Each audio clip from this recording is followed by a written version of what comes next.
ladies and gents, and welcome to another episode of the Family Podcast with your two favorite brothers. My name is Sammy. My name is Don. And welcome to the show. Now, today, we're joined by a special guest. Yeah. What's happening, Myles? What's going on, bros? Yeah, What's going on? Thanks for coming down on this Tuesday evening, man. Thanks for having me, bro. Thanks for having me. No worries. I know that it's busy for you, so, thank you for coming down, innit? So, first of all, what have you been up to, innit? It's been busy lately. Launched the app less than 3 months ago. And it's just been fast. Like, the traction's been... Hey, don't be more. Just tell the people what the app is. Yeah? All right. So, yeah, I'm the founder and CEO of Trim Direct's Barbershop Directory app that helps people find and trust barbershops nearby. So, what we do is we are not the standard directory where you provide photos and reviews. That, to me, is not enough. We provide everything, improve written and visual information for you to feel like you're inside the barbershop before you even get there. So we capture the quality of the barbershop, the barbers, and the haircuts. So you're literally going to feel like, you know what? Yeah, man, I know, I know that barber. I know when I go to that barbershop, I can park here. I know the Wi-Fi. They got Wi-Fi inside. I know they got cash point, and it's free withdrawals. Do you know what I mean? So you're literally going to know everything about it. And then with the barbershops, we provide key support services as well. Oh yeah, that's banging. Yeah, that's live. Thank you, I appreciate it. Especially for brothers like us, you get me, where finding the right barbershop is key to you getting your link on the night, is key for you. Do you get what I'm saying? Your mum and dad saying, yeah. Getting a job. Fine boy, getting a job on the more serious side. You know what I'm saying? Yeah. It's important, bro. Like, especially recently, your trim is everything, bro. Like, everything. And I feel like nowadays you don't notice it until you get a dead one. Until when you walk in the shop, the man's like, yeah. And then your beard's all wonky, fam. The corners pushed back. Yeah. Hairlines. You got devil horns. Wow, bro. It's tight. It's a devil horns now. Hey. You just switch up the barber, man. You need to use Trim Direct. That's what you need to do. Yeah, man. We've all been through the pain. We've all been through the pain of not being able. That's the reason why it started. Oh, is it? Like, I've been through the pain. Like, basically, I graduated in 2017. And I went to Northampton University. So I was getting tired. Let's be real. When you're in university, you broke pocket, right? So I'm spending the little money I can spare to come back down to London to go to a barbershop that I trust. Then spend more money on the haircut. Then spend more money to come back to Northampton. And there's so many barbershops there, but there's no platform for me to source and trust a barbershop. And so I use the traditional custom of, where'd you get your trim from? I got tired of it, bro. I got tired of it. Because your taste might not be my taste. Also, just because you got that trim, don't mean I'm gonna get that trim. It's dependent on the relationship you have with a barber. So, and when I came back down to London after finishing uni, I realized my barber's always. We've all had it. Barber's on holiday. Barber's sick. Barber's too busy to trim. Barber's got to look after their child. So it was like, why is there no platform for me to find and trust a barbershop? And when I originally thought of it, here it is. When I originally thought of it, I said, you know what? That'd be a good idea, man. Someone should do that. Not me, not me. I said someone should do that. Because although I'd graduated with an economics degree, although I had the capabilities, although I wanted a business since I was a kid, literally like 10 years old, I couldn't fathom me having, because I knew how big this could be. I couldn't fathom me doing this. And then I started going to more black-led networking events. And I started seeing more black business owners from, like, the end. Do you know what I mean? Like, I'm seeing, he's from Peckham. Wait, hold on. So, wait, he's from similar areas to me. And he looks like, wait, if he can do it. Wait, then I got started, man. I originally got the idea in, like, October 2018. Listen, bro, I remember the first time, man. Oh, sorry. No, go. Bro, I remember, you remember when I was growing my hair? I was going on my journey of growing my hair, innit? My boy was like, oh yeah, I should pass through his barbers, innit, yeah? I was like, alright, cool, innit? So man had with the afro, yeah? The brother sat me down in the chair. I'm thinking, yeah, bro, this is going to be live. Man took scissors, yeah? And cut the front part, yeah, of my hair, bro. From then, yeah, I was like, this is wild. Sacrilege. Wow, The story's hurting already. Bro. It's hurting already. See, them times, man, needed trim direct to my life. Yeah. No cap. That one was wild. We love that. Yeah, because man's barber got deported, didn't it? So Okay. it was And that wild. happens. That's not even the one. It's not even a rarity Yeah, now. Like no, it no. happens. The barber gets deported or Yeah, and I has was to go sit down I or was something. It's stranded. mad because for us, remember, like they didn't have access to their phone or nothing. Well, not for a while, innit? So everyone's going in the shop that he works in, like, yo, has anyone seen? I won't put his name out there, but has anyone seen so and so? Yeah, and everyone's like, he ain't been to the shop in time, man. See, my little brother started growing his hair because of that. That's how serious it was. And Because he still was growing it. He's still Them growing life it, yeah. changes. And then me, I started growing mine in lockdown, innit? Yeah. You know, A lot of man did. Yeah, barbers are shut down and that. So yeah, bro, like it's proper important. But yeah, back over to you, Sam. No, so we'll get back to more of your trim direct, yeah. Yeah. But like, where did you grow up and what was that like for you? I grew up in Catford, southeast London. I'll be honest, yeah. South has a stigma of being like the rough area, the dangerous area, but South is very similar to everywhere in London. Don't get me wrong, it has the stigma, it has the notoriety, it does have the bad parts, but it has amazing parts too. South is a community. Like when I grew up, it was like, oh hi Mr. Brown, oh hi Rupert, oh hi or hi Mrs. Brown, or I can go to the yard shop I was talking about, I can go to these people and then speak to my corner shop and bust it up with them and whatever. That was a community I grew up in. It was multicultural. Yeah. You know, you went to school, you had people that were from Asian backgrounds, people from African backgrounds, people from Caribbean backgrounds. So you weren't ignorant to different countries and different cultures. I definitely heard that. Even our barbershop, like we had a few barbershops on our road, and I would just jump in there. Now, even when I like, bro, I got long hair, I'm not paying their bills. Do you know what I'm saying? But they still, yo, what on? And you're like, yeah, man's good. And that's the then community, same right? Train station as well. Like, cause my dad works for the train. As soon as I bus in, like, oh, how's your dad? So like, Heath area is very much a community for me. Like, even my little brother tells me when we jump into my gym, like they're like, oh, are you back? Yeah. Like, it's got that community feel. So yeah, it's important for you to raise that card. You know, it does get a little bit of a bad press sometimes, innit? But more than a little bit. Yeah, you know what it is? It's how you operate, innit? Somebody said to me, oh, you live in GTA. Whoa. You live in GTA. I never heard that one before. Do you know how many times, like when I was back in the day when I'm going to talk to a girl, say, where are you from? Oh, from Lewisham. What? What do you mean? You better bring your head back. You better bring your head back. And I had to say like, no, I'm not that guy. And that guy is everywhere. And if you even think about it, like, you think of South and you think of like crime and stuff like that. Crime happens everywhere. Don't even think of London. Yeah. Or even if you think of central London, for example, it's just a different type of crime. You got white collar crime. You got accountancy fraud. You got tax evasion. The things that actually affects the entire. Remember, I studied economics, right? Things that teach the people. Yeah.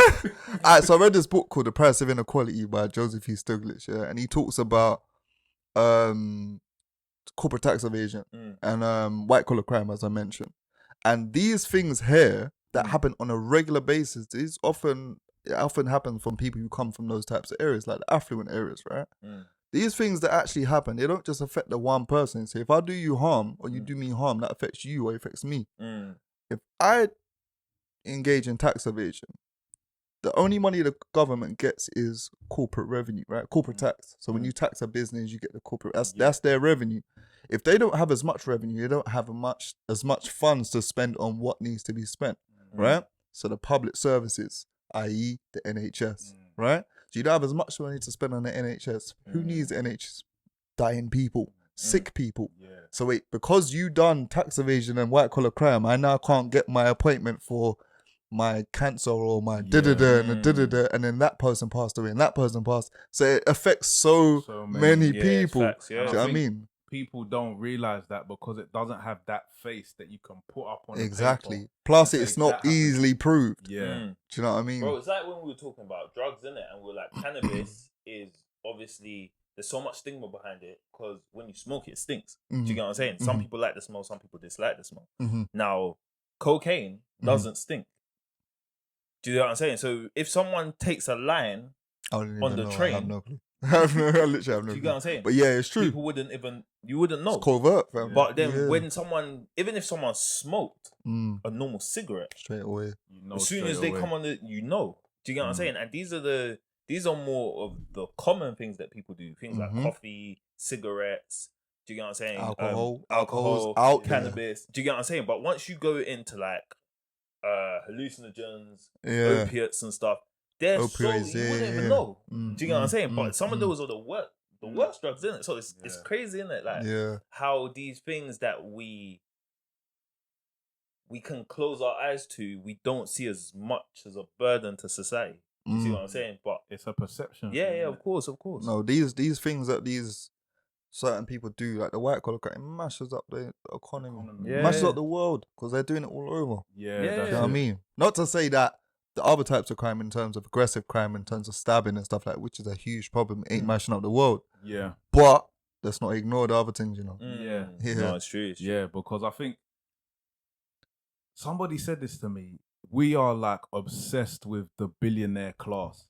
So you see these memes about guys like Bezos and you know Zuckerberg and all of these guys in it, and they're kind of lauded for having these massive platforms and this a massive amount of wealth. And actually, these are the guys who don't pay their taxes. You know, they're like Amazon workers. I don't know if you know, but Amazon workers, they have time toilet break. You feel what I'm saying? It doesn't vex me enough. It doesn't vex me enough.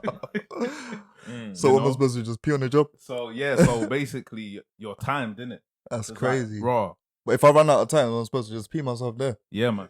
You know, you gotta come back. They work on averages, and so. Oh yeah, and they were dashing away bare resources. Did you see that? That was and then for ages. Yeah, like, you've got companies like high-end fashion, which a lot of people love, innit?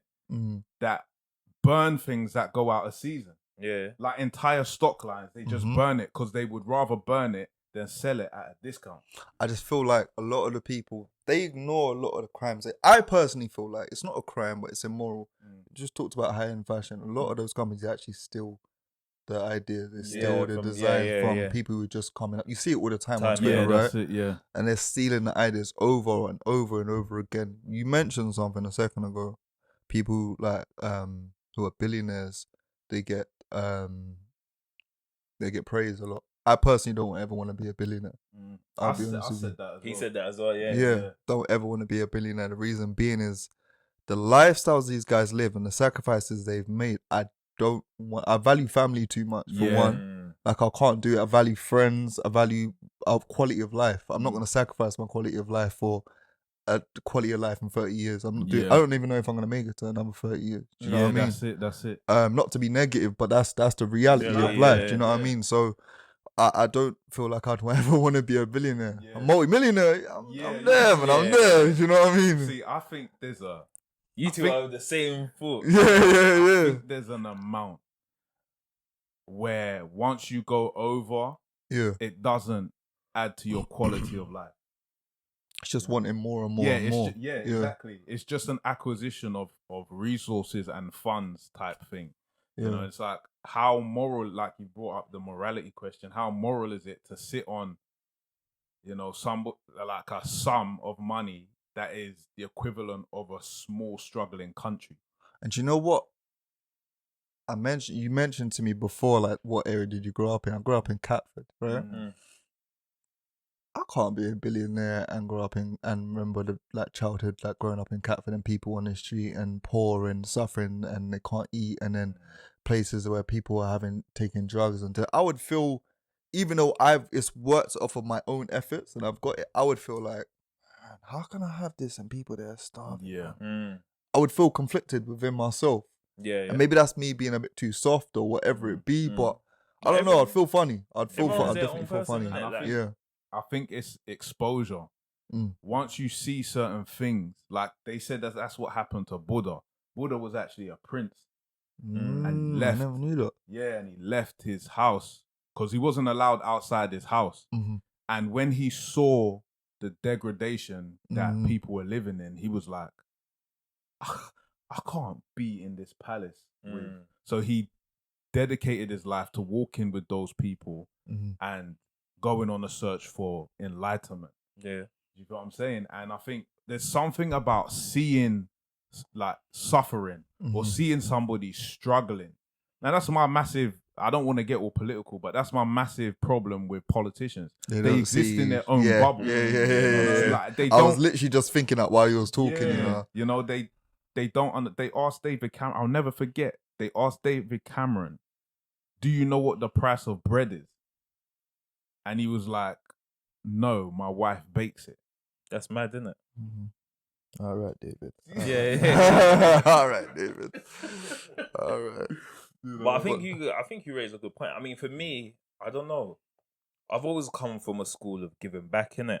So giving back is so important to me. Like, whether that's money, whether that's time, innit? Like, I remember I had a whole discussion with someone about, you know, why we as humans think it's calm to just give a poor person money, innit? And then we just left them. It's easy for us. Do you know what I'm saying? It's that disconnection. Yeah, let me slap you £2, go get Morley's.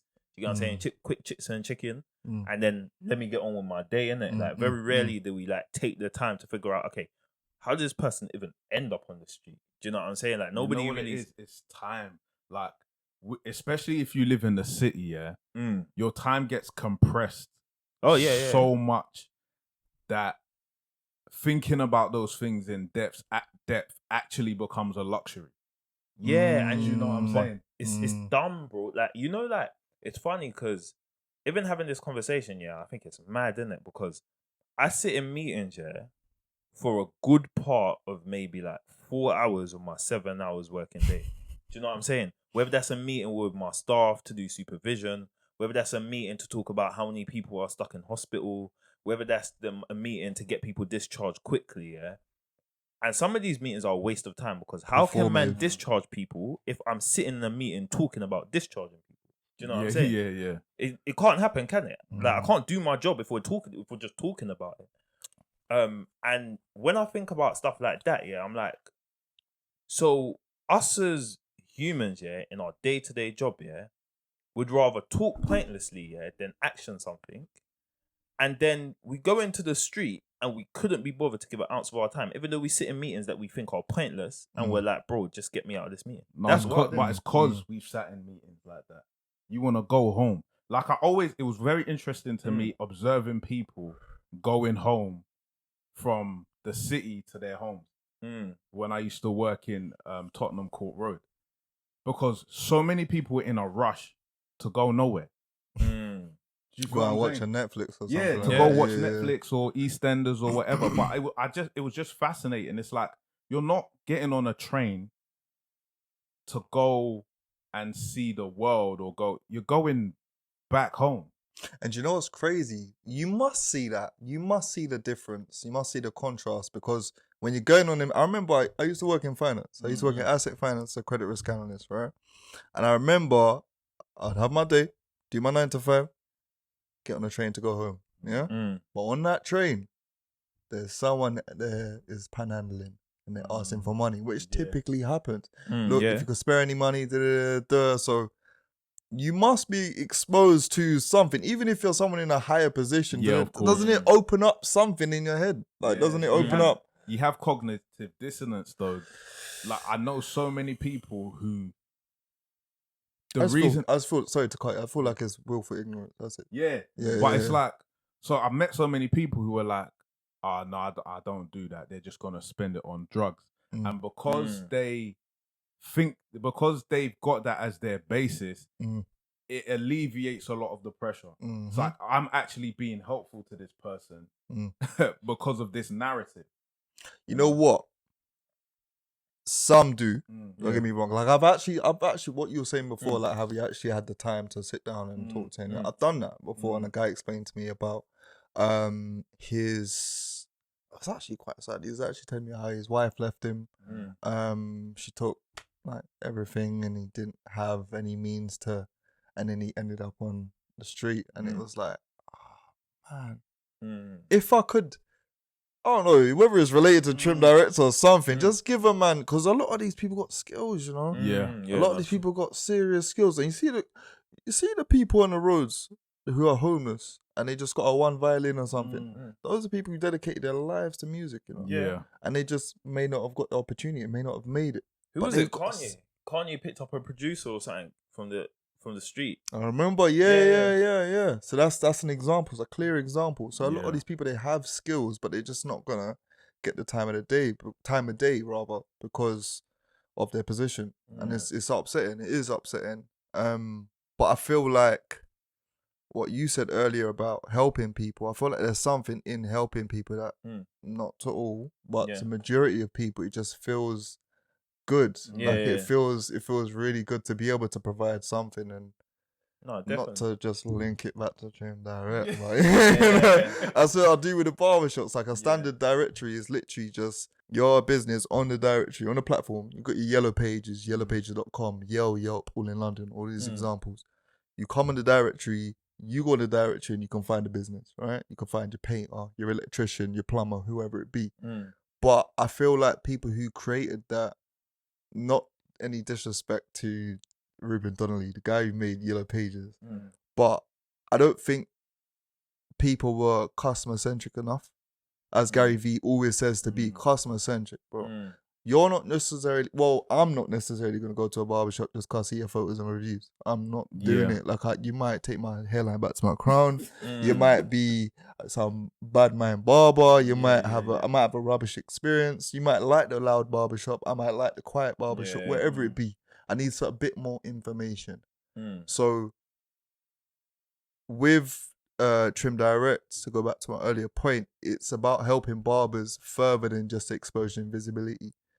I started going into barbershops and just observing, holding focus groups, asking them, like, yo, what do you struggle with? And with every barbershop I went to, majority rather, I would always notice that one spare barber chair every time. I was like, why is it always spare? And it was like, they're struggling to hire a barber. Oh, how do I help? How do I help? And that is the reaction with a lot of people. And I eventually created the vacancy listing on the app. But I feel like a lot of people, and I feel like I'm guessing from you too as well, like when you hear someone struggling with something, it's like an automatic, okay, how can I help? Yeah, you know what I mean? No, definitely. And I think that's the best position to be. It's just, this is crazy to say, innit? But it's rather unfortunate that it's been monetized so much. So I know me and Sammy have spoken about like people like Bezos who actually just had a question of why, and wanted to help people to get access to stuff. And it started off like that, and then the money started pouring in, because that's usually what happens. Someone just wants to help. They set up something because they want to help. So he was selling books. Garage, and then once you try and help, then suddenly people are like, oh, you're kind of good at what you do. You know what I'm saying? It's also about, like you were saying before, it's about understanding, what do your customers really want? Yeah, what do they struggle with, man? Don't just go on the standard. Because I've seen... I'm not going to take no shots. I've seen other directories, right? And it's a similar thing. Like, it's like, oh, that business... Okay, so we're going to do the other thing, and we're going to tweak it a tiny bit. Or just, we're going to market ourselves in a special way. Or no, change your business. Make sure your business ain't like their business. Do something else. What makes you different from that person? Exactly. Are you focusing on the actual customer? So with the actual customer, there's two customers for Trim Direct. There's the barbershop and then the barbershop goer, right? And its attention is 50-50 to both. The business started because of a barbershop goer, me. And then when I went into barbershops, I would focus on the barbershop. Okay, what do you struggle with? So I need to literally say, look at what you struggling with. I mentioned my cousin Javan, right? And I even sat down with Javan. Okay, what are you looking for in a barber? I went to other cousins. All right, cool. Yeah, I want to know X, Y, and Z. Nah, I need to know. Oh, man. Nah, they need to tell me if. And then that all got incorporated into the actual app. So if you go on it, you'll see, all right, cool. We let you know everything from where's the nearest cash point to whether or not they have Wi-Fi inside. Have they got Wi-Fi, AC, heat in the toilet? Have they got AC? Are they shared with their hairdressers? Are they shared with an internet cafe? Where's the nearby parking? Is it free parking though? All right, cool. Where's the nearby mini? They got a yard shop next door. I can go pop to you when I'm waiting for. Do you know what I'm trying to say? All of the stuff, it's all pertinent information. I ain't telling you if the walls are blue. I'm letting you know things that are going to affect your barbershop experience. You know what I mean? Yeah. But I think part of it is, community as well, which I don't know whether you kind of tapped into because, like, for example, someone may have your app here just because they're trying to figure something out. So, like mothers, they might have a young child, innit? They're trying to, they need to get their child's haircut, but now they're done. They popped into Tesco because it was local and your app told them. Now they need to go back to the barbershop because Tesco don't have no toilets and their young kid needs to get to the toilet. Do you get what I'm saying? There you go. So it's like, we're telling you if they got a toilet. Yeah. Don't lie to me. I got trim direct. I don't know if you've seen this, but I'm gonna show you this. Yeah. You probably seen it, innit? Yeah. These are just a few quotes because you got a few. Of your reviews. Okay. Yeah. Okay, I feel special now. I'm feeling Hollywood. Go on. Let me know. Trim direct is the truth. Yes, My barbershop are on holiday for 3 weeks. This never happens, and I was in total panic. I'm skeptical about new barbers, to say the least, but the haircut I got, wow. The customer service and benefits from using the app are out of this world. It helped me find parking and a cash point. I'm in genuine shock. I haven't seen this on Dragon's Den. You have a user for life. Yeah, that's sick.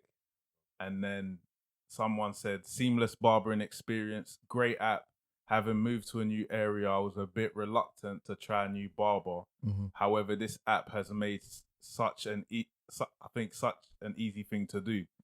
I love the tours of the shops beforehand, but really felt comfortable when I was able to see the workmanship of the barbers themselves. Would 100% recommend. Lifesaver. Downloaded the app, wanted to book in a haircut, and found some male grooming services which I've never used before, more than just another booking app. And then someone said, game changer, exactly what I needed, super easy to use, and I can access all the information I need at the touch of a button. Perfect. When you hear things like that, how does it make you feel? That's what makes me feel good. The fact that, like, literally, you have to understand, Trim Direct was once pen and paper, I want to be able to do this, man. I want to help someone in that way. I want to help. You just read out everything that was pen and paper. Remember I told you I thought of the idea, and I started working on the idea April 2019, thought of it October 2018. Yeah. And these were the types of things that I wanted to do for people. Now, one of those people mentioned the video. That is a virtual tour. I got that from, I'm a big fan of Breakfast Club. Okay. Yeah? Oh, hold on. Good morning, everybody. It's DJ MV Angela Lee. Yeah, I hope I didn't butcher that. But so I'd watch it and I would notice that every single artist that done a good interview, I wanted to listen to their product. Yeah, and then vice versa, the ones that I didn't really like, I was like, nah, I'm not really trying to hear it. It's just the power of likability. And I understood the power of visuals too. So I was like, all right, cool. But if I like that barber, I'm more likely to trim with him. I don't know what he's like. Let me actually provide information that you wouldn't know unless you've been inside the barbershop. So with the filming, it is literally a virtual tour. If you notice, every single video starts from entering through the barbershop door. So you enter through the barbershop door, go around, and you have an interview with the barber, the main barber, who then represents the rest of the barbers too. And it's not formal questions like, what's your passion for barbering? It's fun questions like, if we trim anyone dead or alive, who would you trim? And you start to see the barber say, you know what, man? You know what? We've had Prince, we've had Michael Jackson, Bob Marley, someone said their son, someone said their dad. And it shows you, someone said Kendrick Lamar. That's an icebreaker. Because they know you can go in the shop and say, oh, you like Kendrick Lamar as well? All right, cool. When you're in the chair, what's your favorite album? You're talking. Relationship builder already. Yeah. Another person mentioned new to an area. Yeah. 3 types of customers, bro. The first person who is new to an area, they're from university, like I started out. Changed country, moved home rather. They need a new barber. Second type of customer. It may sound funny, but it's been a lot of us. The person who's in a toxic relationship with their barber, right? Now they want to move barbershop, but they don't know where to go. Hey, that was me. We've all been there. We've all been there. Cameraman, you been there? Oh, he's lying, man. He's lying. Yeah, he said, nah, he knows. You're gonna watch this. You're gonna watch it. But yeah, a lot of us have been that way inclined. And then people need to find a new barber as well. And then you got the third type of customer, and this is the one that's become a lot more popular. The self-proclaimed, I'm loyal to my barber customer, right? I'm loyal to my barber. I'm loyal to my barber. Watch that barber bump up the price by 20 quid. Let's see if you're loyal. Let's see you move to wherever. Let's see if you're loyal. See if they ain't got as much barbers, so the customer to barber ratio, it doesn't reflect what your time schedule needs. You have to wait longer for your trim now to see if you're loyal. So all of those people there need to find a barber. And then some people just need the alternative, you know? Yeah. I wanted to ask you about that because obviously in the last couple of years, I think I've seen more of like this high-end barber come through. So like your guys like Smoked and HD Cut. Smoking, HD. And I found it interesting because because they're getting guys like young guys to go and pay premium for their barber service, which is back in my day just did not happen, innit? Yeah. Why? I don't know if you can answer it, innit? But why do you think there's been this massive drive? Do you think it's just down to social media and image? And I think there's a lot of variables that contribute to it. Social media is one of them, 100%. I feel like it's the feeling as well. Like I spoke to G Cuts from Smokey, yeah. And I'm not gonna say the price, but he told me the price during lockdown that people were paying for mobile trims, right? And I was like, bruh. Yeah, you what? Yeah, but it's also to say I spent on this trim. Now me, that trim better last me a month. You know? That trim better last me 2 months if I'm gonna spend that money. But I think that goes into it as well. And just image. I think male grooming, I know I studied this when I was building Trim Direct. Male grooming trend has grown immensely. It's like skyrocketed. Reason being is because guys, it's almost like it's socially acceptable for us to be more caring of how we look, right? So yeah, man, I want to, back in the day, what you doing? Yeah. Do you know what I mean? Like, I want to get my beard shaped up. I want to, before you clean off. Yeah. Clean up. See my beard now? My mum, clean off. Do you know what I mean? So, we're a lot more caring. So that all goes into people wanting that trim. And it's common supply and demand, as you have in economics. Supply and demand, right? As the demand goes up, a lot more people, the price of it's going to go up as well. So if I want more of your product or your service, all right, cool, I'm going to charge you a higher price. Yeah. That's all it is. I think image is a massive thing now. Sorry, go on. No, go on. Yeah, I mean, you just see it now. You know, females are charging more for hair. You've got like mobile nail companies for men. Do you get what I'm saying? There's more skincare products that are now coming out. You know, now trims as well, different type of trims. You know, now man, them coming with the little spray. Do you know what I'm saying? Make the edges a little bit more HD. I know you can overdo it, but yeah. So you know, now you got man them doing a lot of barbershops will have the salon part and the barber part. You know, so you can get your hair done. And then get your hair cut. Cool. Do you know what I'm saying? And now what tracksuits are now going for like £50 just for the tracky for the bottoms. Do you get what I'm saying? £80 for the bottoms. £80 for the bottoms. £90 for the top as well. You hear that? Do you get what I'm saying? Trainers now, what we were talking the other day, Air Forces now up to £100. I remember we'll never buy another pair. Not for a long time. I remember when Air Forces used to be like what, £40, £60? £60. £60. Yeah, like £60. You know?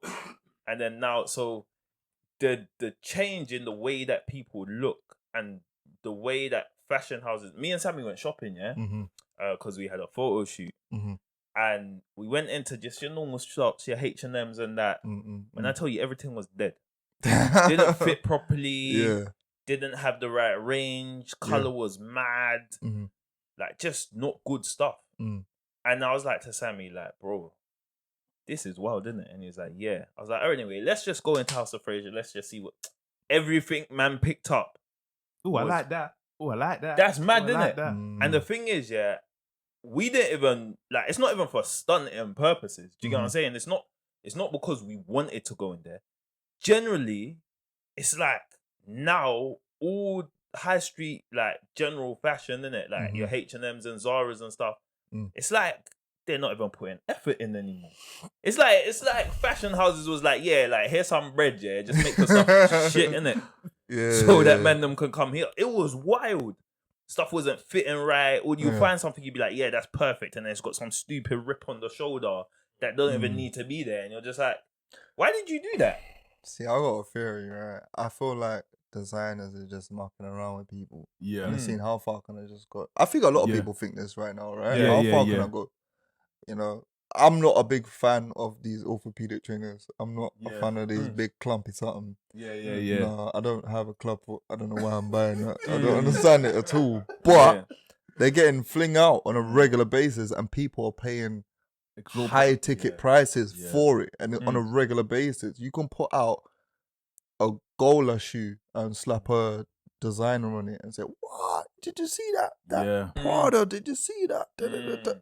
I just see that in shoes on. What do you mean? I just see it in shoes on, and you was stunting on it when it was in shoes on. Don't do that now." It's mad, yeah, because I'm a big fan of this guy called Rory Sutherland. I just got his book over there, innit? And he's like a marketing guru. Yeah. Okay, yeah. Rory Sutherland. Yeah. Oh, I like that guy, man. He's real cool. I've watched a lot of his sorry to cut it. I watched a lot of his YouTubes. TED Talks, and he always makes a joke about the train thing. Yeah. Rory, I used to watch him religiously. And so he was someone who like first got me to understand about. We think that we're making logical decisions about buying products, innit? But there's a lot of things that is going on in our subconscious where we're almost like buy it and then come up with an excuse to where you could buy it. So he was saying red pills are better than blue pills. Unless you're in Italy, and then blue pills are better than red pills. And he was like, he doesn't know why, but he has a theory that, you know, the Italian players play in blue and things like that, innit? These are things that happen in our subconscious that we don't even know. And that's mad. And that more expensive aspirin cures a headache better than cheap aspirin. Cheaper aspirin, yeah. Even when they have the same ingredients. Yeah. Very true. And so he got me to understand that there's something else going on at work. So when you see something like, so my personal favorite in it in terms of fashion, I'm not a massive fashion guy, but if anything's going to get me to buy it, it's Hugo Boss, innit? And one, because a lot of their things are subtle. You could wear Hugo Boss and nobody knows. It's not too loud. Yeah, exactly. You know, but you're getting something from that exchange. It's not just you looking at the product and saying, oh, you know what?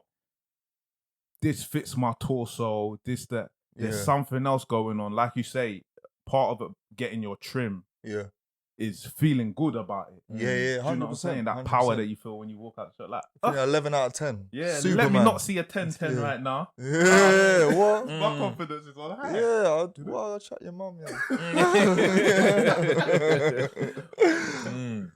So, yeah, it's interesting to talk a little bit about the psychology of it. Yeah. I feel like it's, people... Alright, cool. If I think of a theory now, I feel like we're fed messages all throughout our life, and it feeds into our subconscious. And then when we make a decision, we quickly find of something to justify our actions. And we'll be like, yeah, that suffices. All right, cool. Yeah, that's the reason why I done it. Yeah. You right? Because we as humans, we always like to feel of value. We don't like to feel stupid, right? So if someone's like, why did you do that? Oh, just, because it doesn't feel good, right? Yeah. So it's like, no, it's because X, Y, and Z, isn't it? Like, yeah.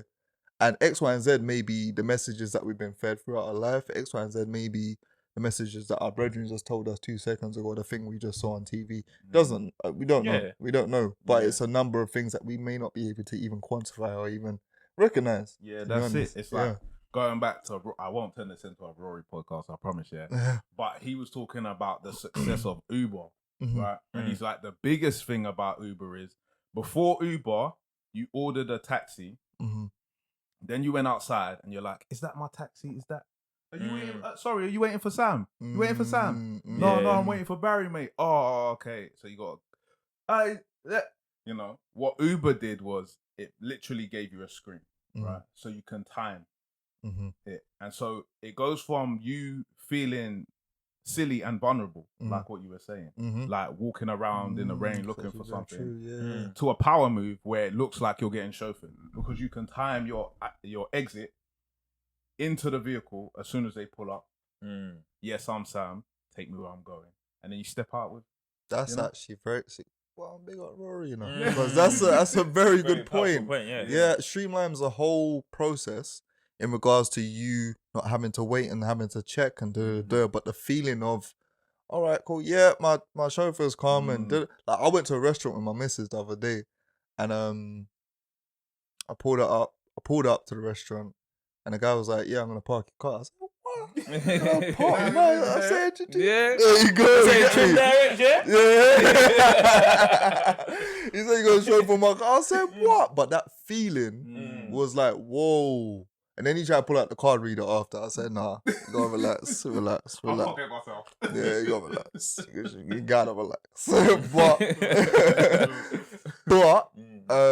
Yeah, that does tap into what you're saying with Uber. That is actually a very, very good point. That feeling of, yo, I just got a certain treatment. And it's the person as well. Like Uber has a brand, right? So the same thing with a barbershop. That particular barber who's charging a high price, charging a high price has a particular brand attached to them. Yeah. So, I just went to so-and-so to get a trim, you know. Swear. All right, cool. And that person, now you just told me that, I'm looking at the trim, it's even better now. Yeah. It's even better from when I first spotted it. Now you got it from so-and-so. Do you know what I mean? It's even better. Do you know what? When you have conversations like this, you realize that we are really animals.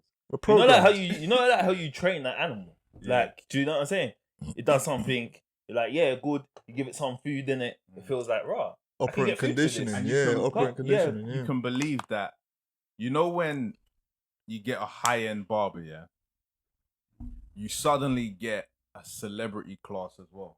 So like if you're somebody who, for example, is an aspiring influencer, you're like, whoa, let me go there then. Because now there's a social interaction. I could meet this person or that person because we share a common place. Yeah, like I went to a barbershop the other day. I won't say who it was. And I saw celebrity just chilling outside. He's waiting to get his trim. We were just with his do-rag. I'm like, I see you on TV. Do you know what I mean? I was listening to a podcast the other day and he was on it. And I'm just like, okay. I was like, yo, I heard you on the podcast today. He's like, oh, thanks, man. He's just chilling outside. Okay, so I go to, when I go to that barbershop, I see, man, it's normal, man. It's normal. There's celebrities there, do you know what I mean? But also with the Trim Direct video, it has a lot of facets to it. So it has the virtual tour, you get to know the barber, but also, I haven't coined a term for it, but for now I call it the TV effect. When you see someone on TV, you're like, oh, that person's of importance, significant individual. They're on TV or they're on a screen. They're on YouTube. They're on Instagram. Someone's filmed them. Someone's interviewed them. They must be important. So now, when you're going and looking at that barber and you're seeing them sitting down in a chair, because it's actually a one-on-one conversation. They're actually supposed to be speaking to you. So, and they're being interviewed. You're now viewing them, and then when you go in the shop, you're like, "Oh, you was that guy in the chair, innit? Oh yeah, I want to drink with you." Do you know what I mean? Yeah, it definitely has that effect. That is a fantastic. I don't know. It's like a psychological hack almost. Yeah. No, I love that. But the thing is, it's important, like especially now with what's going on in society and the understanding of like the dopamine effect with Instagram and a number of other things. I think it's so important for people to get that feeling. Do you know what I'm saying? Sometimes where it's like, actually, man can step out my house and still have this good feeling. Do you know what I'm saying? Like I can see someone and still big up their thing and be like, yeah, you're a celebrity, like raw. Like I saw you on the Trim Direct video. You know what I'm saying? Like, it's like I feel like you pointed it out, I think, ages ago, innit? Before man even heard about Trim Direct, and Sam was saying that raw. He felt like the barbershop was a staple part of the black community. Do you know what I'm saying? Like, Definitely. Cause we used to chill in the barbershop. Bro. Definitely. Start talking. Hours. Do you get what I'm saying? Hours, you know, That's just where- having a conversation with your barber. As far as I'm concerned, that's where podcasting began. Oh, yeah, bro. Ooh, yeah, this conversation about to be... You know, you think about some of the things. Go back to the roots. Yeah. Yeah, I feel man. you. Because I just grew up hearing almost everything, you know what I mean? Like, everything from, so how you speak to a girl, innit, to Tyson's gonna win this and Tyson's gonna win that. Oh, you support Arsenal, you support Man. Yep. Everything kind of went through there, you know. I had that conversation the other day. I was getting bullied. Because I was like, you support Arsenal? I was like, how'd you know, man? How'd you know? I didn't say nothing. I didn't even breathe heavy. I feel like we're victims right now. But and my barber, innit? Like Q Barbers, innit? Yeah, that's why I got bullied there. That's why I got bullied, yeah. I said Q, I didn't even say nothing. Q gets on to you, innit? Like... And the thing is, I told him the first time I went there, and the second time I went, he said, "What team you support again?" I said, "Can you know? Because we've done this play already. We've gone through the script." Yeah, but you're right. Those conversations they happen in the barbershop. It's a different type of social hub. It's like no other, and it's where I would say where men can be men, but a lot of women are there as well. From now on, and I feel like it's great that women can be there when they feel comfortable. I don't want women to go there and feel uncomfortable at all. Sure. And that is, men play a part in them feeling uncomfortable, and we need to teach men how to just behave like normal people. Do you know what I mean? But it is that experience of the barbershop. Like I always say, one, your barber is more than just your barber, right? And two, going to the barbershop is much more than just getting a haircut. That's why the photos and reviews doesn't suffice. I need to know what's there. I need to go, I can go to that barbershop and go on my phone and use the Wi-Fi. All right, cool. I ain't going to be freezing in the winter, you know, because they got central heating. You know, my barbershop got AC. Yeah, man, my barbershop got AC. Look at the trim director. You see it there? See it there? That's what I'm trying to say. So it's much more than just a haircut, man. What would you say was your biggest learning lesson of starting Trim Direct? Ooh, come with a good questions today, innit? Thank you. He said, take it. The biggest lesson. It's hard because there was a few. They saying top 3. I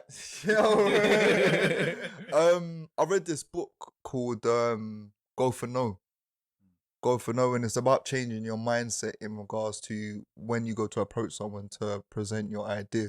And it says, you know what?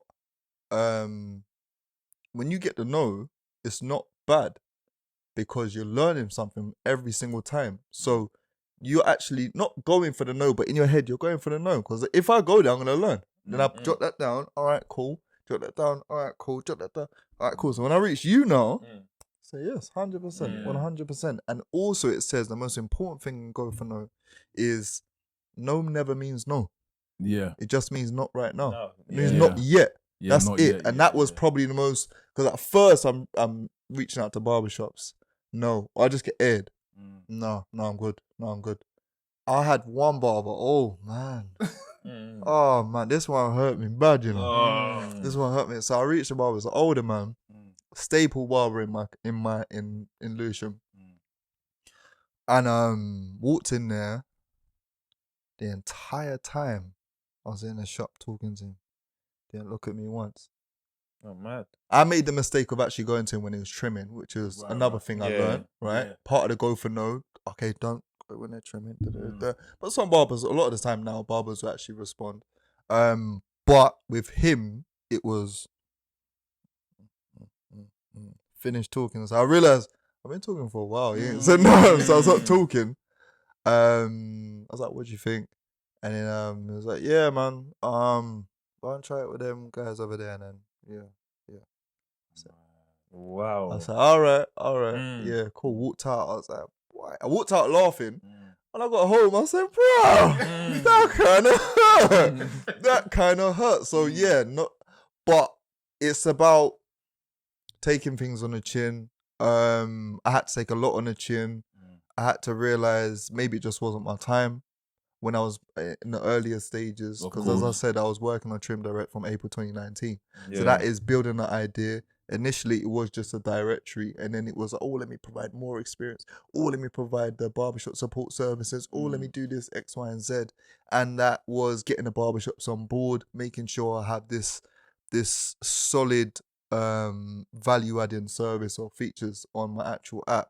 So it was a process. It's definitely a process, but the hardest thing was probably just okay. One of the top three is you get over pride still. A lot of barbers got pride, you know. Oh man, a lot of barbers got pride, and it's like I can hear in your voice, I can see in your eyes, you understand this is actually good.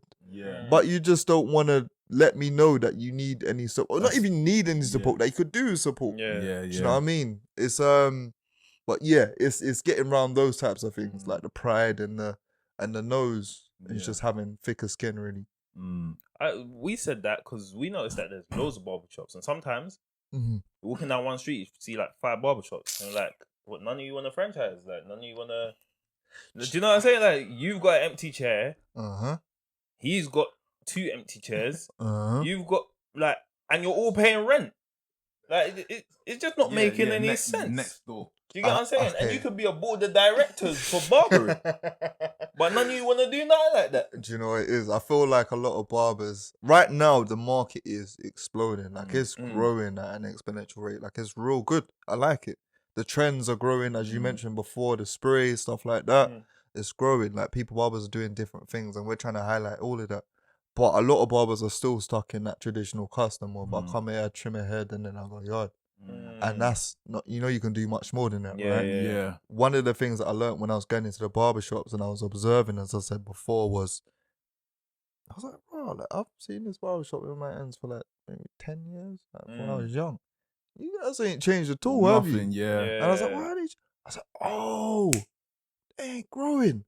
Yeah, oh, you got the same barbers, the one spare chair in the corner there. I said, bro, you guys ain't growing. But it's a thing of, so when I was studying because you study business, then it's important to study your business and what you provide, right? And your market in the industry. And they say the 4 main reasons as to why barbershops actually either fail or remain stagnant is 1, poor pricing. Often copycat pricing. You charge 20 quid, I'm going to charge 20 quid. As opposed to charging the value that I add to the customer. 2, poor location in regards to proximity to the customers, train stations, bus stops, all these different types of things. Am I hidden? Whatever. 3, ineffective or no marketing efforts. So let's say you're trimming all day. You ain't got time to go on Instagram and stuff like that. You know what I'm trying to say? And then 4, well, they say lack of business sense, but I say lack of business advice. So, as we just mentioned, that barbers might not know that there's a lot more things you can do to boost your revenue. There's a lot more things to do to set yourself apart from the other barbers. So I just looked into all those things. I said, right, how can I help barbers? So on the actual app, you get almost barbershop consultancy. You get, it's called direct advice. And it's everything from in-shop advice, alternative business practices, handle your finances, employees, all these different types of things. Because I want to tackle that issue. I want to elevate the barber. We just done a collaboration with a company called New Fade, and they do hair units for men. Clean off the top and then put it's like a male wig, but it's I like what they do because if you see it, you be like, whoa, yeah. I've seen some of them transformations. Right, it's hard. Do you know what I mean? So with the collaboration is we refer barbers to them. We get barbers and through us, barbers get taught for free, completely free, and they get to level up. So they get next skills. So imagine you're a barber, you level up, you get the certification. I know how to do the Barber Plus certification. You get to know how to do hair units. You get paid higher tickets. Yeah. To charge those, to trim those types of heads, you get paid a lot more. You get paid £60 a trim. And you might be charging 20 quid for a trim in your shop. Do you know what I mean? Yeah. I remember the first time I went to Nicky. Yeah, shout out Nicky, innit? He was like one of the first people where I saw his cuts and I was like, yeah, this is wild, bro. And then I remember Sammy was getting married, actually. And like all the brothers were like, bro, you know what? We're gonna splash out. We're gonna go to Nicky. And then pulled up Camberwell. Yeah, see, yeah. Yeah. And then I remember we hit up Nicky's barbers and just pulled out this little gel from the drawer. Finished cutting my hair, smoothed over my hair. I was like, yo, what is that, my brother? You know what I'm saying? See, I feel pretty. Yeah. I was like, you see, whatever that soul glow that you just put on man's head, where is that, my brother? He's like, yeah, man sells it. I was like, yeah, give me 2 of those. That's what I'm trying to say. He just provided you with extra value. Yeah. That's what I'm trying to say. But a lot of barbershops, they might not understand that. A lot of barbershops are catching on to the sell retail now. But what I don't like is one of the things, I'll give it away for free. One of the things we do on the direct advice is tell you how to go into retail. I'm going to tell you how to sell it. Don't keep your products all shove up in a corner. Ain't no one seeing that. Either keep it on the desk, by the counter, or somewhere visible to the customer. So the whole time you're getting that hour-long trim, you're staring at the something in it. Yo, what's that thing that I haven't seen it? Product placement, innit? You know what I'm trying to say? Or have a little tag on it saying it's on sale, or have a little tag on it saying a price or whatever. Just make sure product placement, as you just said. Make sure the person sees it. But or test it out on someone. Put the soul glow on their head and watch. Or it'll be like, right, you cut with me, you get a discount. You know what I'm saying? You don't cut, this is the price. You cut, this is the price. Boom. Do you get what I'm saying? But again, it's about, as you said, it's about, you know, that business advice. You know, man. We don't. The thing is, not everybody is fortunate enough to understand. I mean, look at the rap scene, for example. Now that people are starting to understand the rap scene, we've got like 18-year-olds and 17-year-olds doing the rap thing. When I was growing up, I said this to Sammy. I think I said it before on the podcast. Until Krypton Conan blew up here, I didn't even think that people could blow up. Do you know what I'm saying? I thought that like your mum would be Diana Ross. Oh, Krypton Conan, yeah. So I was like, your mum's Diana Ross. She linked you into the music, and that's how you get music, innit? That's mad. That's I'm not gonna speak on the music stuff. I'm not. But that's what I thought, you know. So it comes back to the advice, innit? Like, if you're giving that advice and you see active examples, like you said, you was like, raw, I saw other people with black-owned businesses, and I thought, right, if man could do it, then I can do it. Yeah, like, it's proper important for us. Almost difficult. It's almost impossible to be what you can't see, bro. Yeah, exactly. Almost impossible to be. When you see it, you're like, oh, I'm seeing people. I see businesses now getting $1 million investment, and a few of them. So I'm saying, what? You think say I'm not? What? All right, cool. I'm gonna push to get to that level to provide that and as much value as I want to provide and as is needed, and continue doing so to the point where an investment is gonna say, you know what? I respect what you're doing, man. I want to put some money into what you're doing and make sure if it helps, if it's necessary, then we're gonna do it. Another thing you just mentioned about the advice, another example. So. On a Saturday, Friday, barbershops, bus out, right? Yeah. And Monday, Tuesday, they're kind of quiet. Think about it on that Friday or Saturday. Your barber ain't taking no lunch. Your barber ain't, their hand will cramp up everything. Do you know what I mean? On a Monday, Tuesday, they're chilling on their chair, just on their phone, whatever. Yeah. Why don't, on a Monday or Tuesday, so you know what, you come on a Monday, Tuesday, you get a discount. You think some of your Saturday customers ain't gonna say, you know what, let me just then you spread out the custom. Do you know what I mean? You spread it out and you get a lunch break on a Saturday or whatever it be. It's just these types of things barbers aren't aware of. Fair enough. Not all barbers are businessmen, or not all barbers know. You don't even have to be a businessman. You might not even know it. You know what I'm trying to say. No, but these types of things I'm trying to do on that app, man. I'm trying to take barbers to different levels to the point where they're just, because we just said it. You walk out that barber chair looking 11 out of 10. You're feeling sick. You people change your life on a fortnightly basis. Listen, I can tell people the real struggle. Because my Marjorie used to cut my hair in school. And I remember the rippings man used to get. And I just used to be like, right, man needs to get down to a barber ASAP. My boys were coming out with the fresh fade and that. And mum was like, yeah, just sit there in that chair. Let me just turn on. And I'm thinking, rah, not again. Bro. You know what I'm saying? So, you know, we understand proper. You know what I'm saying? Man had trim direct back in the day. And man would be like, oh, yeah, which one got the discounts? Mum, it's only £3. You know what I'm saying? It got to a point, where like, my little brother finessed it the most, innit? It took me the ages to even figure this out. Know how, innit? that he used to be like, all right, mum, you can cut my hair in it, but man's gonna go get a £3 shape up. That's the rule. And I was like, Yeah. You see, yeah. You're a different breed than you. That's the rule. Yeah. He was like, Mum, you can cut my hair, but the shape up, nah. You gotta give me £3. That's the rule. You cut my hair, you save lots of money, you give me the £3, man, I get the shape up. And I was like, you see what, yeah? Kind of smart. Yeah. I was like, man knew that. That's when I knew my little brother. The brains was there. Yeah, do you get what I'm saying? guy. Strong from early. And the thing I love about what you're doing, yeah, is a lot of the time we hear the criticism that, oh, you see black people, yeah, when they have the knowledge, they don't want to spread it. Do you know what I'm saying? And the fact that you're doing it, you talk about consultancy for free and stuff like that. It's just refreshing to hear, because sometimes you get fed up of that narrative, innit? Because you do, like, I've been around some black people who are very successful and they kick you game for free, you know? And I don't know, innit? It's just nice to see. I mean, it is once again, it's a stereotype, and sometimes it is true. I'll be honest, but you do get some people. Like the other day, I went to a networking event and I didn't get advice from him, but it's just a response I got from Carl Loco, and I met him, and he was just mad cool. Like he was just super cool. But he's someone who's in the public eye. He could just, if he was to fulfill his stereotype, he'd be bougie, right? He'd be Hollywood. But he's a cool guy. Like I met an early Darren Tankerang of Trim It, right? And he said to me, I told him I'm doing a directory. And he was like, okay, cool. Your most expensive thing is going to be your marketing and your developer.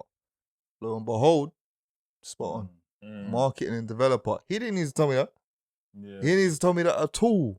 But so there's a lot of people who are going to give you advice. I mean, there's one guy I reached out to early on when I was on Instagram, like 200, 300 followers, when I was posting what the funny haircut related material to get the following, right? And I said to him, bro, he had like over 10,000. I was like, bro, how do I get followers? Like, he didn't know me from Adam. And he was like, gave me a few gems. And he was like, better yet, drop me your number. I'm going to give you a call in half an hour. Yeah, man. Gave me a call. Spoke on the phone for 20 minutes. He don't know me. I could be a joke, man. I could be someone who's not serious. I'm not trying to do nothing serious. But he actually sat on the phone with me for a good 20 minutes and actually spoke. So there's people out there like that. Do you know what I mean? And that's what, for me, I get there's a whole load of issues with social media in it. But for me personally, a lot of the friendships that I've cultivated, a lot of the people who've come on the show, a lot of the people who've given me advice, like you say, about podcasting and what to do, and they've come from that avenue. You feel what I'm saying? And so I think it is a very powerful networking tool. Obviously, I think for me personally, I need to go to more physical networking events. See, what opposites like that? He prefers the virtual world. Okay. And I prefer real life, innit? Because I don't like, it's mad, innit? Because I passed 1K followers based off the family podcast. Like, people just started seeing me and started adding me. And I was like, bro, like, Sammy, who's this? And he'd be like, yeah, that's my G. Like, we were speaking the other day. I'm like, rah. Like, but for me, it's really that person-to-person contact. That's what kind of I'm used to, innit? From what I've gauged, you're an introvert and you're an extrovert, right? Yeah. See, I'm an extrovert like you, but I'm around a lot of introverts, so I can understand why you like the virtual world, and I can understand why you like the because I need to chat to someone, I need to speak to you, but it's just different personalities. Definitely. That's why it works well, isn't it? Like brothers, one's an introvert, one's an extrovert. Do you get what I'm saying? 100% makes sense. Makes so much sense. It's different personalities, there's different views, different approaches to certain things, different concepts. But yeah, the person to person networking events. I remember I was going to a few, right? And that's why I was getting the inspiration to actually do Trim Direct. But I didn't really like the way I was getting treated, you know? Because I was like, not that I was getting treated badly, but I was like, I know I got this gold idea. When I tell you about it, you're like, oh, that's cool. Oh, that's a good idea. Right? And that's it, right? And I'm like, no, do you understand how amazing this is going to be? But the reason being, when I actually thought about it, was there's so many people with ambition with no drive. So, I want to do X, Y, and Z. All right, cool. Are you gonna do X, Y, and Z in the bad days when it's tight, when you're tired and X? Do you know what I mean? You have to really want it. So I had to prove to them that I want it. And then I said to myself, I'm never going to another networking event until Trenderet's actually out. And now Trenderet's out, I'm going to it. But you actually, ambition is, I literally tweeted this yesterday. Ambition is nothing without drive. Yeah. Nothing without drive. You need to really want this. There's been times with Trenderet building it. I mean, there was one day, probably the worst day of Trenderet. Worse than that day I just told you the barber. Yeah, I went to the I was broke, right? Broke, I ain't got much money, and made an appointment with a barber to go and see him to just talk to him about jumping on board, blah blah blah. And I get the bus there because I wasn't driving these times. Got the bus there, and it's raining, pouring down with rain. Nah, man, I'm gonna do it, man. I'm gonna do it, man. Yeah, so I get to the barber shop. I just shut us down. Oh, no. Mad. I just shut us down. No answer. No answer. Waiting there for 20 minutes, yeah? Oh, yo, what's going on, boss? I said, yeah, I'm outside the shop. We had a speak. He said, oh, yeah, I forgot, man. Oh, yeah, let's just do it tomorrow. I said, whoa. Yeah, alright, cool. I got to the bus stop to go back home. One guy I went to school with drives past in his Beamer. Beep, beep. Yeah, right. I'm like, I am broke. And I got this idea that I think is going to work, but I don't know. Like, I don't know. I get on the bus, it's crying babies. I can't lie to you. I'm going to be a big man about it. I got on the bus, I said, you know what? I think I need to cry. I think I need to go home and cry. Just a serious, I need to let something out because I feel mash. But I'm going to keep on going, and that's the drive I'm talking about. Yeah, no. You need to have the drive. In the bad days, you need to have the drive. Otherwise, a day like that, when we say, forget this, man, I'm going to jump on something else. Man. Yeah, I'm going to do something else. But if you really want it, you're going to push past it. Yeah. And it's important to understand that those days, they come in it. Yeah. You know, like, the amount of people like I can speak to, and it's like, bro, you had a day where you just wanted to pack it. Yeah, bro. You know, my last thing, like, man's not eating. Sammy knows, listen, I don't play games, yeah. I'm past the age of lying. Man is big 30. Like, do you get what I'm saying? Fam, man shouted Sammy, and I was like, bro, man's gonna walk to yours. He's like, what? Man, I'll get you a taxi. I was like, listen, fam, bills have to get paid. No Uber today. He's like, bro, man will drop you, pick you up, and get you dropped back. Because he believes in the vision of his podcast. Do you know what I'm saying? Because he could have been like, right, all right, yeah, done. Man's gonna do the podcast, innit? And then, yeah, man will shout at you, innit? I don't, like, I do kind of have to be here for the, but I don't really have to be. Do you get what I'm saying? I don't really have to be, like, he can interview. Yeah, but I've turned down things because they were like, oh, yeah, like, I just wanted to interview you. Or I just wanted to interview. I was like, no, you see that tag that says no cane and Abel, yeah? Bow, big boy in the chest. Come on now. You know, that's more than just like some gimmicky chat. Yeah, do you know what I'm saying? Like, just to pull it there, like, that's our philosophy. It's like, no facts. And it's, some people don't understand it. They think that you're just fobbing them off, innit? But really, it's like, no, this is a brand thing. When I come, he comes, and then... I personally feel like you guys are very similar. I mentioned Breakfast Club earlier. When I watch Breakfast Club and there's someone missing, like NBA there or Charlamagne there, interview the same. I don't really care. I don't really care now. I need the team. I need the team there. Do you know what I mean? Even Angelini, I need a team there. Do you know what I'm trying to say? So if our one man wasn't here, then I don't think you'd have the same impact. You might do. I don't know. You might do. But I feel like maybe even your viewers have gotten used to saying, yeah, man, I need the brothers, man. I need the brothers. I need both of them, man. It's even the little things like raw. Like, sometimes I'll do tests at home, innit? And I can't do the whole, yeah, my name's Sammy.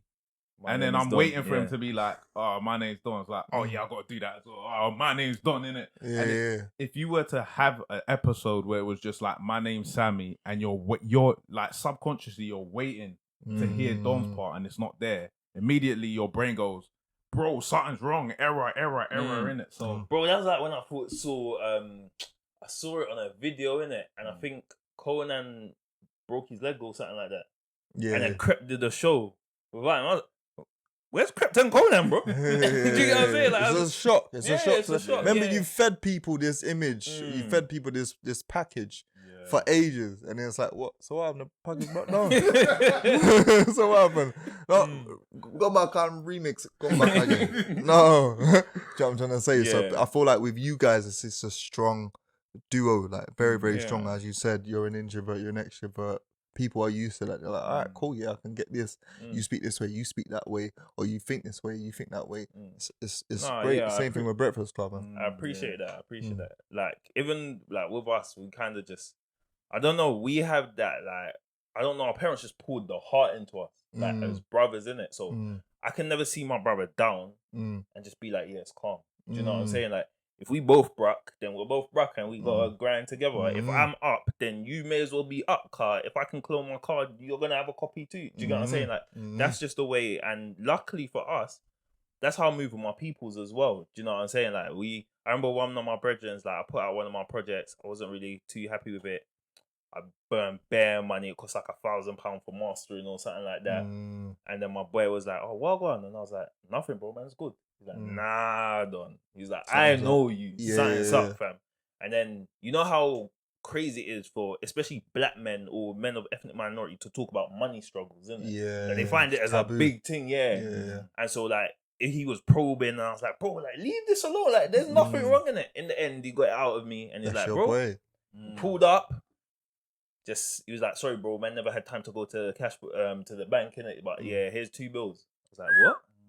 Like, bro, you see, bro, like, man can't even say. As soon as man got that back, because I have that respect for my peoples, run it back. He was like, I don't need it. I was like, bro, you gonna take this money. I was like, when I needed it, you dropped it in it. So, you know, when I get it, you get it. Those people are important, man. Those people are really important in your life. Like, I'm the single founder of Trim Direct. I don't have any co-founders, but I've got a team behind, not even behind me. I've got a team beside me. Do you know what I mean? And I couldn't have done Trim Direct without them. And it's not even just a team beside me that's directly on Trim Direct. It's brethren. Like, yo, like, what do you think of the or what do you mean? Or my brethren will come to me with to a networking event. You know what I'm trying to say? And we can bounce ideas. Or if I'll be real, the biggest partner I got, and she gonna like this one, my mum. Like my mum, I'll say mum, like, she's got experience in like business consultancy. Okay. So a lot of the ideas, when I thought of the name of Trim Direct, so I had the business idea, right? And I had this big poster that she actually wrote out for me. I think, mum, I want to do this, close to my mum like that. And then I couldn't think of a name for ages, for months. I'm like, oh man, I don't know. My barbershop, nah, it's not cool. Nah. And I had loads of words on a paper. And then I had the UK's leading directory. And then I said, you're going to get a trim here, barbershop. And I was like, oh, so I was on my laptop, and I was like, yeah, man.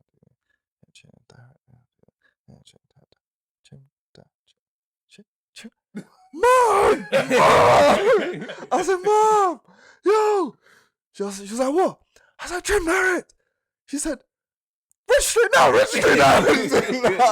Straight away, stuff like that. But people like that, you need people to bounce off of, and that's people that are going to help you. And that's obviously family, but brethren as well. Like, you need people that are going to help you in your dark times, man. There's been times where I'm like, I don't even know, man. This is hard. No, even my missus, like, that's probably not one of the biggest as well. Like, having just a one lady to just say, all right, cool, babe, try this out. Or just hear out your ideas. I can sit down and just, all right, cool, so I'm thinking of, I remember at the time, all right, cool, so I want to do this barbershop directory. She's like, all right, yeah. That, all right, it was enough for me to just feel comfortable to just, man, just a lot, man. Flesh it out and then eventually bring it to fruition. It's important, man. Yeah, man. Definitely. That's it. Oh, go on. No, I was just gonna say, like, what do you see happening in the next sort of 2 to 3 years? Yeah, don't give away all your gems. Yeah, man. Yeah. Trying to text something. Next 2 to 3, because I've got the next 5 to 10 planned out. Yeah. Next 2 to 3, the obvious, more barbershops, spanning around London.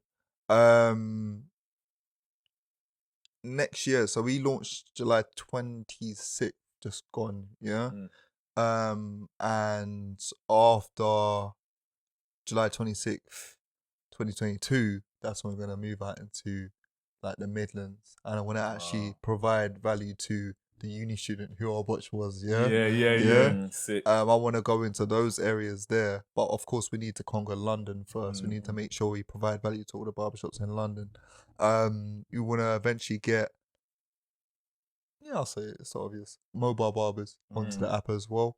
Because there's a lot, during the lockdown, a lot of people learned to trim hair. Yeah, and a lot of people are like, I mean, we can provide value for them now because a lot of them are looking to get into barbershops.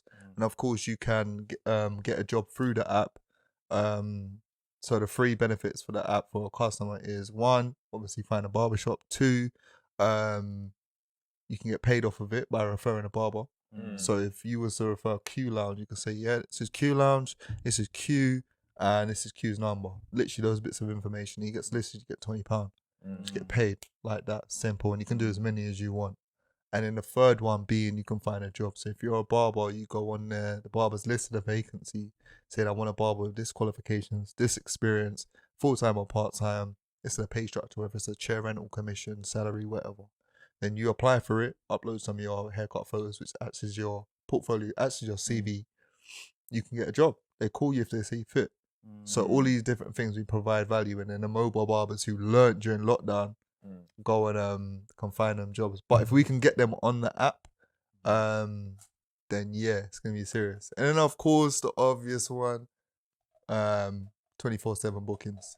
Right now you can contact the barber via phone, and you can do it by that, which people have done. But we want to do it like a Booksy, for example, but with our business model, and that is as far as I'll go. Like, that's sick, bro. Like, trust me, man. Like, I'm even sitting here thinking to myself, raw, this is everything that man actually wanted in a barber. Do you know what I'm saying? Because, like, you know, sometimes it's late, you've been doing the rounds, and you're like, oh man, the man's got this commitment tomorrow, and you know all the barbershops are done out. You're like, oh, bro. Then you don't know what to do in it. Brothers, Trim Direct. We love ladies that. And we gentlemen, love that. that is what we're gonna call it, a wrap, baby. So where can people find you?